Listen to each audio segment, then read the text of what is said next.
BJPಯವ್ರ ಬಗ್ಗೆ ನಾವು ದೇಶ ಪ್ರೇಮಿ ದೇಶ ಬಗ್ಗೆ ಕಲಿಬೇಕಾ? 1947ರಿಂದ 2002ವರೆಗೆ ಜನಗಣಮನ ಹಾಡಲ್ಲ ಅವರು ತಮ್ಮ ಕಚೇರಿಯಲ್ಲಿ, ನಮ್ಮ ರಾಷ್ಟ್ರ ಧ್ವಜವನ್ನು ಹಾರಿಸಲ್ಲ, ಭಗವಧ್ವಜ ಹಾರಿಸ್ತಾರೆ. ಅವ್ರ ಬಗ್ಗೆ ನಾವು ಕಲಿಬೇಕಾ? ನಮ್ಮ ದೇಶಕ್ಕೆ ಸ್ವಾತಂತ್ರ್ಯವನ್ನು ಕೊಟ್ಟಿರುವಂಥ ಇಡೀ ರಾಷ್ಟ್ರದಲ್ಲಿ ಏಕೈಕ ಪಕ್ಷ ಅಂದರೆ ಕಾಂಗ್ರೆಸ್ ಪಕ್ಷ. ನಮ್ಮ ಕಾಂಗ್ರೆಸ್ ಪಕ್ಷಕ್ಕೆ ಸುಮಾರು 137 ವರ್ಷಕ್ಕಿಂತ ಹೆಚ್ಚಿನ ಒಂದು ಇತಿಹಾಸ ಇದೆ. ಯಾರಾದರೂ ಒಬ್ಬರು ಅವರು ಪಕ್ಷದಿಂದ ಸ್ವಾತಂತ್ರ್ಯ ಹೋರಾಟಗಾರರಿದ್ದಾರ?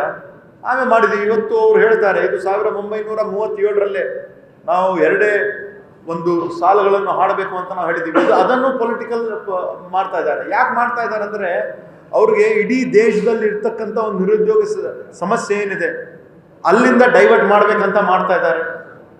ಒನ್ ನೇಷನ್ ಒನ್ ಎಲೆಕ್ಷನ್ ಮಾಡ್ಬೇಕಂತ ಡೈವರ್ಟ್ ಮಾಡ್ತಾ ಇದ್ದಾರೆ.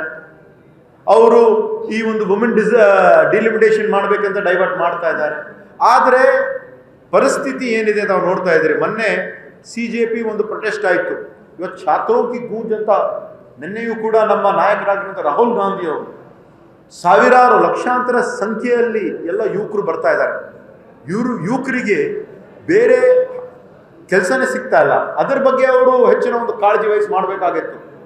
ನಮ್ಮ ದೇಶದ ಪ್ರಧಾನಮಂತ್ರಿಯವರು 2014ರಲ್ಲಿ ಅಧಿಕಾರಕ್ಕೆ ಬಂದಾಗ ಅವ್ರು ಏನು ಹೇಳಿದ್ರು, ನಾವು ಪ್ರತಿ ವರ್ಷ 2 ಕೋಟಿ ಜನರಿಗೆ ಉದ್ಯೋಗ ಸೃಷ್ಟಿ ಮಾಡ್ತೀವಿ ಅಂತ ಹೇಳಿದ್ರೆ 24 ಕೋಟಿ ಈ ಸಮಸ್ಯೆನೇ ಇರ್ತಿರಲಿಲ್ಲ. ಯಾವ ಒಂದು ಕಾಕ್ರೋಚ್ ಜನತಾ ಪಾರ್ಟಿ ಬರ್ತಿರಲಿಲ್ಲ, CJP ಬರ್ತಿರಲಿಲ್ಲ, KJP ಬರ್ತಿರಲಿಲ್ಲ, ಇನ್ನೊಂದು ಇದು ಬರ್ತಿರಲಿಲ್ಲ.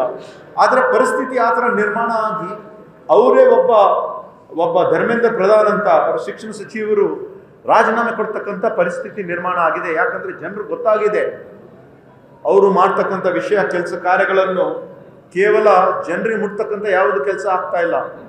ಹಿಂದೆ 12 ವರ್ಷ ತಾವು ತೆಗೆದು ನೋಡಿದ್ರೆ unemployment is the biggest problem. It is reach the maximum in the last 12 years.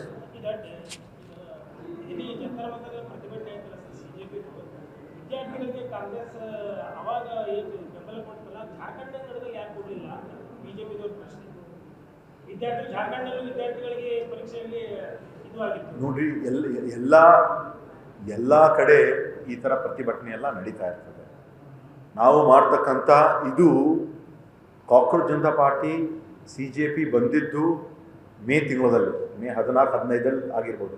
ಆದರೆ ನಮ್ಮ ನಾಯಕರಾಗಿರುವಂಥ ರಾಹುಲ್ ಗಾಂಧಿಯವರು ಸತತವಾಗಿ 2022, 2023, 2024, 2025ರಲ್ಲಿ ಸತತವಾಗಿ ಇದ್ರ ಬಗ್ಗೆ ಧ್ವನಿ ಏರಿಸ್ತಾ ಇದ್ದಾರೆ. ಸೊ ಅವ್ರದ್ದು ಅದು ಇದು ಅವ್ರು ಮಾಡ್ತಾ ಇರೋದು ನಾವು ಮಾಡ್ತಾ ಇರೋದು ಅಂತಲ್ಲ. ನಾವು ಇವಾಗ ಛಾತ್ರೋಂಕಿ ಗೂಂಜ್ ಕಾರ್ಯಕ್ರಮ ಆಗಿರ್ಬೋದು, ನಮ್ಮ ಕಾರ್ಯಕ್ರಮ ಆಗಿರ್ಬೋದು, ಯುವಕರಿಗಾಗಿ ನಾವು ಮಾಡ್ತಾ ಇದ್ದೀವಿ.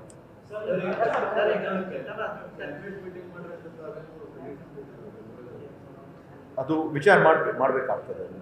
ಬಹುಶಃ ಮುಂದಿನ ಕ್ಯಾಬಿನೆಟ್ ಮೀಟಿಂಗು ಮಂಗಳೂರಲ್ಲಿ ಆಗ್ಬೋದು ಅಂತ ಒಂದು ರೀತಿಯಿಂದ ವಿಚಾರ ಇದೆ. ಗೊತ್ತಿಲ್ಲ ಮುಂದೆ. ಈಗ ಅವರು ಒಂದು ತೀರ್ಮಾನ ತಗೊಳ್ತಾರೆ. ನಾವು ಒಂದು ಮುಂದಿನ ಒಂದು ಕ್ಯಾಬಿನೆಟ್ ಮೀಟಿಂಗ್ ಇಲ್ಲೂ ಮಾಡಬೇಕು ಅಂತ ನಾವು ರಿಕ್ವೆಸ್ಟ್ ಮಾಡ್ತೀವಿ.